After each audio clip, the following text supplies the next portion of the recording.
She was the stunning blonde from Texas who took over the fashion centers of the world. Her face was on the covers of Vogue and Cosmopolitan. But behind the beautiful public image was a life full of troubled relationships, betrayals, and broken hearts. Her 22-year relationship with Mick Jagger, lead singer of the Rolling Stones, was one of the most scandalous and interesting love stories of the rock era. It included passion, cheating, and a secret wedding that was later ruled illegal.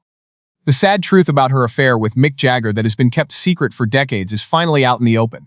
How Jerry Hall got famous. Jerry Faye Hall was born in Gonzales, Texas, on the 2nd of July, 1956. It was a small town that seemed very different from the fashion centers she would one day rule. She was one of 5 girls born to Mary Nell, a medical records librarian, and John P. Hall, a long-haul truck driver. One of her siblings was Terry Hall, her identical twin sister. She had a strong bond with Terry that would help her get through the worst times of her life. Later, the family moved to Mesquite, a working-class suburb.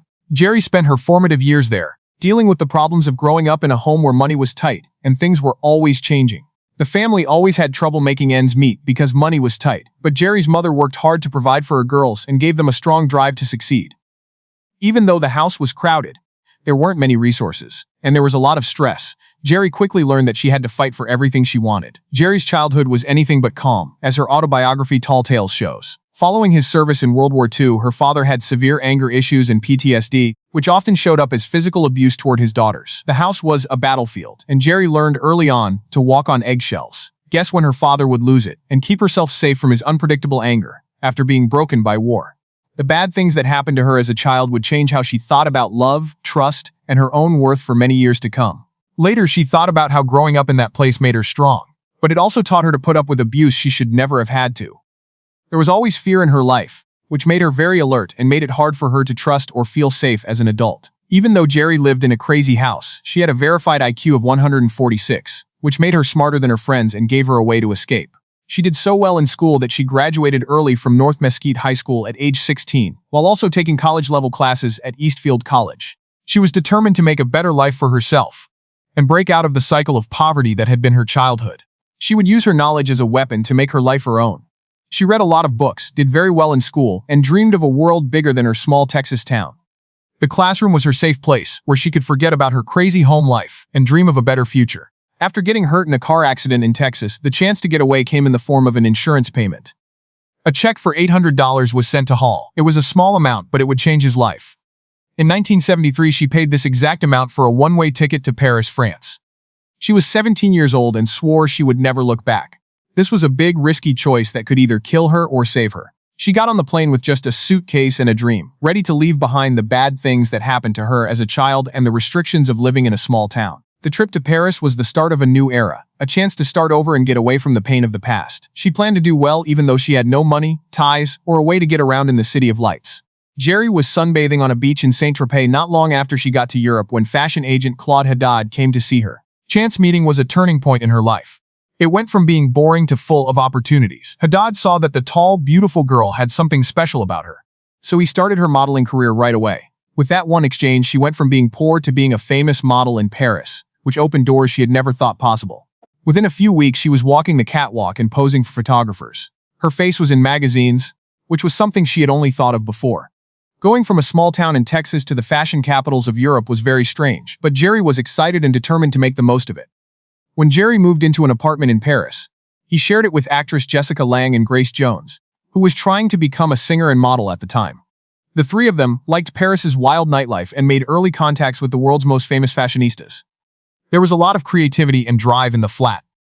3 young women from different backgrounds came together to follow their dreams. Grace Jones was brave and different, Jessica Lange was quiet and determined, and Jerry Hall was the beautiful Texan with golden hair and a sharp mind. They got through the rough waters of the fashion business together, cheering each other on when they did well and supporting each other when they got turned down. Well-known photographer Helmut Newton used Jerry as a model, and his highly stylized and strong pictures showed off her 6-foot height and long blonde hair. In the mid-1970s, Newton's pictures of Jerry set a new standard for beauty. They showed her in ways that were both sexy and provocative. It was easy for him to paint her because she was the right mix of strength and weakness. Working with Newton took her career to a whole new level and made her one of the most sought-after models of the time. His pictures of her are still famous today, which shows how well they worked together as artists. Newton saw something in Jerry that other people didn't, a natural beauty that could be turned into great art. Hall was chosen by Yves Saint Laurent as the face of his revolutionary and controversial perfume Opium in 1977. Jerry became a worldwide star thanks to the campaign, which was a huge hit. In 1977, less than 4 years after leaving Texas, Hall had been on the cover of more than 40 major international magazines, such as Cosmopolitan and Italian Vogue. She made more than $1,000 a day as a model, which made her one of the highest-paid models of the time. It was the Bryan Ferry age. Jerry Hall's personal life took a big turn in the summer of 1975. The sophisticated lead singer of the groundbreaking art rock band Roxy Music, Bryan Ferry, was looking for a striking person to be on the cover of their fifth studio record, Siren. After seeing her portfolio, he directly asked for Hall, attracted to her stunning beauty and her ability to embody the glitzy, otherworldly style that made his music unique. The record cover would become one of the most famous pictures of the 1970s 90 seconds. The two artists would go on to have a passionate 2-year relationship. When Ferry was at the height of his creative powers, he saw in Jerry Hall the right person to inspire his art. The picture of her in a flowing dress with her blonde hair falling over her shoulders came to represent the high-class, opulent style of the time. Ferry was known for paying close attention to details and putting together a certain style, and he saw Jerry as the personification of everything he wanted his music to stand for. During the album shoot on a rocky shore in Anglesey, Wales, the two people met. Hall was covered in blue paint from head to toe and had to wear a tight rubber mermaid suit that made it impossible for her to move. Even though the paint was cold, the suit was tight, and it was freezing outside. Jerry was a professional, and she was determined to give Ferry what he had in mind. The blue paint was a choice that was meant to represent the ethereal, alien feeling that Ferry wanted to capture. Ferry was in charge of the shoot and directed it with an artist's eye and a perfectionist's attention to detail. Even though he was picky, Jerry liked how dedicated he was to the job. Because it was so cold and hard to put on makeup, Ferry kindly asked Hall to come back to his London flat to wash off the blue body paint. The meeting was supposed to be useful, but it led to an instant connection that neither of them had planned. They talked for hours and found that they both liked music, art, and culture. There was no denying that they got along. And what began as a business partnership quickly turned into something much more emotional. They met when Ferry was 30 years old and already a well-known leader in British glam rock. He was well-educated, famous, and at the top of his artistic game. He moved through the world with an air of easy cool, and his music was a mix of glitz, romance, and intellectualism. Hall, on the other hand, was a growing star at 19 years old, who was getting used to being an international supermodel. Even though they were very different in age and power, Jerry was interested in Ferry because he was smart and had a creative vision. He was different from anyone else she had met, and her charm and sense of adventure drew her in. In public, the relationship moved quickly forward. Not even 5 months after they met on the set of Siren, Ferry asked Hall to marry him, and she said yes. The engagement was a promise to build a life together and revealed their seriousness about it. The press was happy for them and called them the new golden couple of rock and fashion. People took pictures of them at the sexiest events, and every magazine had pictures of them on the cover. The world was spellbound by their love story. Hall was in the music video for Ferry's solo hit Let's Stick Together in 1976. She performed in a leopard print dress and imitated a tiger's growl, which made the couple even more famous in the rock world. The video was a big hit because it mixed music, fashion, and performance art so well. Their public performances were carefully planned, their style was carefully chosen, and their image reflected the time's love of excess and fame. They went to the coolest parties and hung out with the most popular people. It seemed like they were living in a dream. Even though they had a great public image, the couple had a very strong control dynamic. Ferry was very possessive, and it was hard for him to deal with Hall's rising fame, wealth, and independence. He wanted to be in charge of her job, keep her private, and keep her as his muse. Jerry, on the other hand, was set on going her own way and building a career without his help. The clash of wills was bound to happen, and it would end their relationship in the end. Behind closed doors, there were a lot of frequent and heated arguments, which showed how tense things were underneath their carefully constructed front. Ferry would say that Jerry put their relationship behind her work, but Jerry felt trapped by his possessiveness. Following Hall's departure, Ferry, who was devastated, took his pain straight into his music. His 1978 solo album, The Bride Stripped Bare, is known for being a direct musical exploration of how he felt about Hall's sudden departure, with angry tracks that showed how upset he was. He was very honest and open about his thoughts on the album, which showed how deeply he felt. The Mick Jagger thing. Jerry Hall's life would change drastically in the summer of 1976. Everything she thought she knew about love and loyalty was thrown into chaos at that time. Mick Jagger asked Ferry and Jerry Hall, who is engaged to Ferry, to a dinner party in London. At the time, Jagger was married to his first wife, Bianca Jagger, and Hall was now engaged to Ferry. While the dinner was supposed to be a casual get-together of friends and acquaintances, it turned into one of the most scandalous affairs of the rock era. It was a secret affair that would ruin 2 relationships and start a new, complicated relationship that would last for decades. At this dinner, Jagger chose to sit next to Hall on purpose. The way the seats were set up wasn't by accident. It was planned by Jagger with the accuracy of someone who knows exactly what he wants. In her autobiography, Hall wrote that Jagger put his knee next to hers and she could feel an electric current between them. There was an instant and strong spark, a magnetic pull that they both couldn't ignore. This was a feeling she had never had before. She said it was like a jolt of energy going through her whole body. The conversation happened right in front of Ferry, who had no idea that his fiancée and his friend were about to start an affair that would ruin their relationship. The dinner was a turning point in Jerry's life. It took a turn she could never have imagined. She was promised to one man, but she was also falling in love with someone else. Her mind and heart were at odds with each other, and it was going to break her apart. Hall and Jagger had an affair in secret that would change the course of their lives in late 1976 and early 1977. To stay away from the paparazzi, they met in secret places like Harlem's underground jazz clubs, the hot dog stands on Coney Island, and Tokyo's low-key bars. The secret nature of their meetings made the affair more exciting and dangerous, but it also made them face the truth about what they were doing. In public, Jagger would cover his big mouth with his hands to avoid being recognized. It was funny, but he had to do it because he had one of the most famous faces in the world. The affair was like a never-ending game of cat and mouse with the paparazzi. It took careful planning and complete privacy. Later, Hall thought about how the fact that they kept their relationship a secret made it stronger, making every stolen moment feel precious and dangerous. In 1977, Hall officially broke off her engagement to Ferry and went to marry Jagger instead. Jagger later split up with Bianca Jagger, which led to their divorce in 1979. Hall had a hard time making the choice, but she was sure that she had found true love with Jagger. She had no idea that the affair would cause her a lot of pain and abuse for decades to come.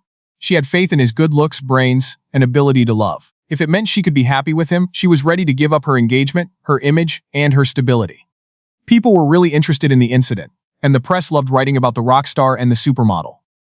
Early on in their relationship, Hall gave Jagger a strict order that he had to stop using drugs so much. Too many people in the music business had hurt themselves with drugs, and she was determined that the man she loved would not be one of them. Jagger was able to control his urges to use drugs, which shows how disciplined he is and how much he wants the relationship to work. But Hall quickly found out that he had switched from being dependent on drugs to being severely dependent on something else. The pattern of deception was set, and it would keep happening as long as they were together. Jagger couldn't stay faithful to one partner, and his affairs caused Hall a lot of pain and shame. She would later say that it was a never-ending cycle of hope and disappointment, a fight to stay with a guy who was never going to be faithful. They started having children. In 1984, they had their first daughter, Elizabeth Scarlett, and in 1985, they had their first son, James Leroy. Hall hoped that becoming a dad would change Jagger. He thought that having to take care of kids would settle him and make him more committed to their relationship. But Jagger's ongoing affairs with other women always took a back seat to these domestic milestones. Hall was stuck in an impossible situation. She had to keep her kids home stable while also dealing with the effects of her partner's betrayals, all the time. She finally admitted that she stayed with him for way too long because she loved him, was scared of losing him, and really hoped that he would change. The most famous breakup happened in 1992. Not long after Hall gave birth to their third child, Georgia May, Jagger left France 24 hours after the birth to go on a secret vacation with model Carla Bruni in Thailand. The deception was terrible, and it was then that Hall realized Jagger had not kept his promises of loyalty. When Hall found out about the Bruni affair through intercepted texts, he told Jagger that they were splitting up for good in 1992. Jagger, on the other hand, used his charm and claims of loyalty to get Hall to come back just a few weeks later. The peace didn't last long, and the circle of betrayal kept going. By 1995, Hall was fed up with the denials and hired a private investigator to follow Jagger around London's nightclub scene. The detective got solid proof that Jagger was cheating on Hall, which gave Hall clear power. In late 1996, Hall got pregnant with their fourth child, Gabriel Luke. This stopped the process of getting a formal separation and made Hall decide to give the relationship one last chance for the sake of the family. The pregnancy was a last-ditch attempt to keep the relationship alive, but it didn't work out in the end. The wedding in Bali and the decision that was not valid. They got married in Bali, Indonesia, on the 21st of November, 1990, after being together for more than 10 years. The event was a complicated 6-hour Hindu ritual with sacrifices and traditional clothes worn by Balinese people. They wanted the service to be a holy union where they made their promise to each other in front of family and friends. Hall had dreamed of this day for years. She thought that finally getting married to Jagger would strengthen their relationship and get rid of the worries that had been holding them back. She wore traditional Balinese clothes, and they said their vows in a place that felt both very old and very personal. The ceremony was a show, combining Eastern spirituality with Western fame, that caught the attention of the media. However, the legality of the marriage would later become a very bad point of contention. Hall thought the wedding made it official, that she was now Jagger's wife in the eyes of the law and among their friends and family. She had no idea that the small details of the law would later be used against her to take away the rights she thought she had won. As news of Jagger's affairs kept coming out, Hall learned to separate her emotions and focus on her work and children while her relationship caused her a lot of stress. But the appearance of stability was only temporary, and it would fall apart in the worst way possible. Brazilian model Luciana Gimenez came forward with proof that she was pregnant with Jagger's child in 1998, which marked the end of the relationship for good. The news was shocking, and Hall could no longer accept the betrayal. Later DNA tests proved that Jagger was the father of Lucas Maurice Morad Jagger, who was born in May 1999. The news made Jagger look bad in public and proved that she had been cheating on her husband in a way that couldn't be hidden or ignored. Even though Hall had been cheating on his wife for years, having a child with someone else was the last straw. It hurt her deeply as a mother and a partner because he had betrayed her. After 22 years of marriage, Hall filed for an official divorce in London in early 1999. He wanted a standard division of assets. She thought she deserved a fair share of the wealth she had helped build as a reward for all the years she had spent taking care of Jagger and their children. Jagger's lawyers then came up with a defense that would shock Hall to her core. Their main point was that the couple was not legally married at all. The claim was terrible because it went against everything Hall had believed in for so long. The UK High Court made an official decision on the 9th of July, 1999. The court said that the Balinese wedding in 1990 was not legal because it was not registered with the Indonesian government, and the proper civil marriage papers were not filed. The decision was a crushing blow. It meant that Hall's years of devotion were worthless in the eyes of the law. Hall had to accept a multi-million-dollar out-of-court settlement instead of a normal divorce settlement. She was also told that she was legally an unmarried partner, which meant she had no legal claim to Jagger's huge Rolling Stones wealth. Even though the money settlement was big, it wasn't even close to what she would have gotten if their marriage had been legally recognized. The decision was a terrible blow that made her feel bad and took away the honor she earned. Hall talked about how she had put up with his behavior for a long time in an in-depth interview with the Radio Times in 2003. She said she had the patience of a saint, but that Jagger could not stop cheating on women. She was honest about how hard the relationship was on her emotions, and how her life had been a never-ending cycle of hope and failure. Hall said out loud that her tolerance came from the fact that she didn't know what it was like to be treated well as a child. She became very self-aware at that moment, realizing that the trends she had seen as a child had affected the decisions she made as an adult. After Jagger, there is life and a mixed family. After they broke up in 1999, Hall refused to let her failed relationship with Jagger define her. She turned her attention to theater, which gave her the chance to show off new sides of her ability and get out from under the shadow of her ex-partner. In a revival of Bus Stop, she played Cherie in her first show on the West End, which forced her to explore emotional depths she hadn't been able to do before. It changed her, and it reminded me that she was more than just a partner or muse. She could put on shows on her own. In 2000, she broke West End box office records when she played Mrs. Robinson in The Graduate. At age 44, she famously did a controversial scene on stage. The performance showed that she was sure of herself and not afraid to take chances or go against what people thought she would do. The part called for both weakness and power, which Hall had developed a lot over the years. People flocked to see her, and critics praised her performance, showing that she was popular for more than just modeling. Hall had her own reality television show on VH1 in 2005 called Kept. It was about her life as an independent woman in London and how she didn't want to be known only as an ex-rock star lover. You could see into her life on the show, which showed how smart, funny, and determined she was to live her own life. Hall surprised everyone by getting married to media mogul Rupert Murdoch at St. Bride's Church in London in 2016. The marriage was different from the other relationships she had been in before. She married a guy who was strong, wealthy, and well-known in his own right. Some of the most important people in the world attended the wedding, which was very fancy. Hall seemed to have found a new stage of stability and protection in a relationship that would be different from the unstable ones she had in the past. But they were only married for 6 years. In June 2022, Murdoch abruptly ended the relationship through email. Later that same year, the divorce was finalized. The breakup of the marriage came as a surprise, but Hall dealt with it with the usual ease and respect. In an interview with British Vogue at age 70, Hall talked about her past relationships and how she felt about them. She said she was happy with her independence and her choice to leave relationships that were too chaotic. She talked about how important it is to believe in yourself and build a life that isn't based on a partner. Hall talked about how she has a Sunday lunch at her house every week. Mick Jagger, his long-term partner Melanie Hamrick, and their young son Devereaux are often on the guest list. Hall said that this modern setup was strange but fully functional. She said that as Jagger has gotten older, he has become a great diplomat who keeps the peace in his large family. The Sunday lunches show how far they've come and how they've moved on from the bad things that happened in the past. Hall ended her thoughts by saying that she doesn't actively dislike Jagger. She makes it clear that she doesn't want to spend her old age with him, but she views him as a co-parent and grandfather to her children's children. If you like this video, please click on the next one that comes up. Give it a like, and check out our channel for more videos.